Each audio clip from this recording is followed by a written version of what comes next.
nome é Hugo Neves e eu sou idealizador do curso de Empreendedorismo na Pandemia para Jovens e Adolescentes. Nosso curso vai funcionar em 3 módulos. No primeiro módulo, a gente trabalha a ideia de empreendedorismo de uma forma geral. No segundo módulo, a gente vai fazer o recorte na realidade da pandemia. E no terceiro módulo, a gente vai pensar em alternativas para se trabalhar dentro dessa realidade. Em cada um dos módulos vai ser disponibilizado textos, PowerPoints, e no final deles vai ter um meu vídeo fazendo um resumo de tudo e depois um quiz que você pode testar seus conhecimentos. Vamos começar?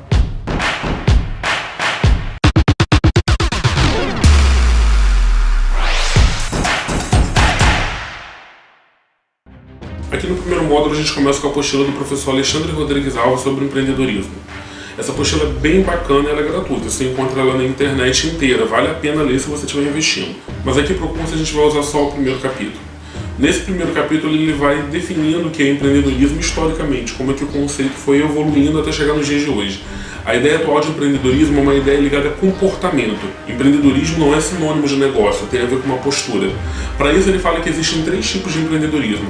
O empreendedorismo de negócios, o empreendedorismo social e o interempreendedorismo. O empreendedorismo de negócio tem a ver exatamente com esse empreendedorismo de você abrir um negócio mesmo, investir e conseguir tirar lucro dele. O empreendedorismo social parece com o empreendedorismo de negócio, porém ele pensa no impacto social. E o interempreendedorismo é o empreendedorismo dentro da realidade da empresa, ou seja, você enquanto funcionário.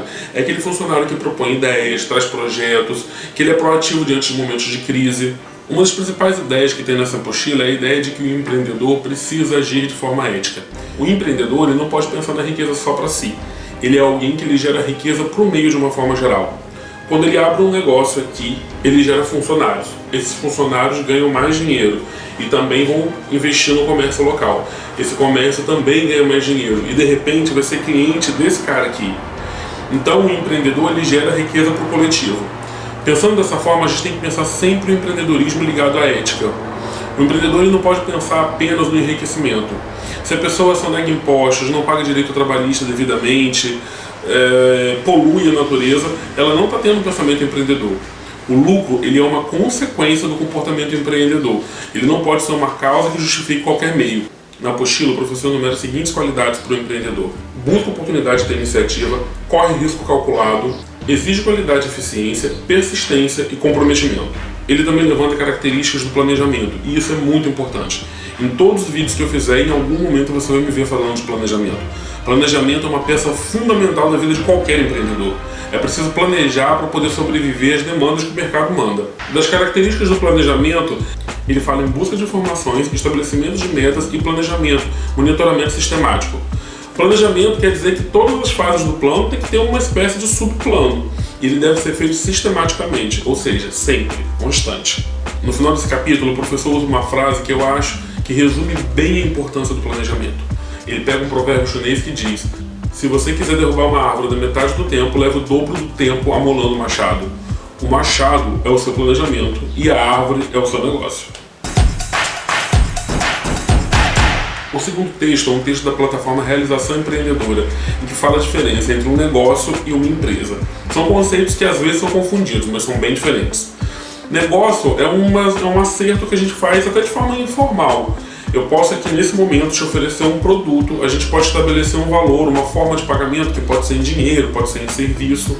Veja que quando a gente faz isso sem necessariamente ter uma interferência fiscal, sem muita burocracia, e não há nenhum problema nisso.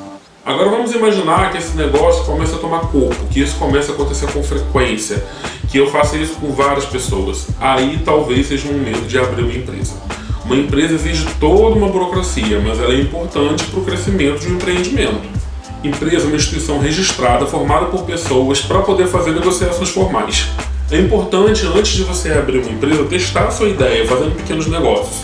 Aqui no curso mesmo, no terceiro módulo, a gente fala sobre o MEI, que é o microempreendedor individual. É uma forma bem menos burocratizada de você formalizar o seu empreendimento.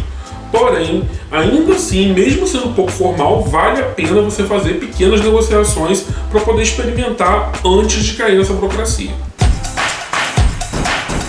No terceiro arquivo, a gente fala sobre pontos fortes e pontos fracos de negócio familiar. Se você é um jovem, sobretudo se você é um adolescente, muito provavelmente seu negócio vai contar com a ajuda de pessoas da sua família. Quando você é adolescente, é até aconselhável que conte mesmo. Mas, como eu falei antes, planejamento é importante. E planejar é pensar nos problemas que a gente pode ter. Então vamos pensar agora nas vantagens do negócio familiar e nas desvantagens do negócio familiar. Uma das vantagens é ter um comando único e centralizado, permitindo uma resposta mais rápida às reações do mercado. Isso quer dizer o quê? Diante de um problema em um negócio pequeno, familiar, onde as pessoas têm uma relação, uma intimidade, é mais rápido de vocês conseguirem fazer essa resposta de forma menos burocrática. A confiança mútua também é uma grande vantagem e os financiamentos podem ser feitos a partir de economias da família. Então aí você não precisa pegar dinheiro emprestado em banco, não precisa pegar dinheiro emprestado, não se envolvendo com dívidas quando vocês usam economias que a família já tem. Das desvantagens tem a grande resistência à mudança, a dificuldade de separar interesses pessoais de interesses do trabalho e o autoritarismo do fundador, que às vezes fica meio misturado com o paternalismo, gerando uma manipulação. É que ele morde e assopra. Às vezes a pessoa acaba sendo dura demais e na outra acaba fazendo mimo, recompensas, coisas que cabem dentro do ambiente familiar. Em uma empresa formal não aconteceriam, mas no seu pequeno negócio familiar provavelmente vai acontecer. Mas lembrem-se, para isso a gente faz planejamento. Pensar nesses problemas não significa desistir, significa em prever para a gente pensar o que a gente pode fazer para poder evitar. O último texto é um texto do Caderno de Economia da UOL, que eu vou tratar da questão da uberização do trabalho. Nesse texto ele fala especificamente da empresa Uber, mas a maneira do Uber trabalhar, através de aplicativos, algoritmos, gerou um estilo de trabalho típico da contemporaneidade. Isso gera uma confusão. Os donos desses aplicativos costumam tratar os seus colaboradores como empreendedores, mas muitos especialistas não entendem que há empreendedorismo nisso. E é importante a gente pensar nessas relações até para a gente efetivamente entender o que é empreendedorismo. A maioria dos especialistas da Folha UOL discorda que seja um empreendedorismo porque o empreendedor não tem controle sobre o seu negócio, ele não controla o valor, ele não controla o destino, ele não corre riscos. E por último, e mais importante, ele não tem planos de crescimento dentro daquela atividade. Essas empresas que têm esse modelo de trabalho via algoritmos são muitas vezes lidas como um espaço, na verdade, de sucateamento de direito trabalhista. Você nem bem é empreendedor e nem bem tem direitos trabalhistas. Isso é uma polêmica grande, cabe muita discussão. Mas era importante a gente fazendo um trabalho de empreendedorismo aqui em 2020 que a gente falasse sobre esse assunto. Certo? Você agora pode testar os seus conhecimentos desse módulo no quiz logo abaixo e a gente se encontra no próximo vídeo. Até a próxima, tchau, tchau.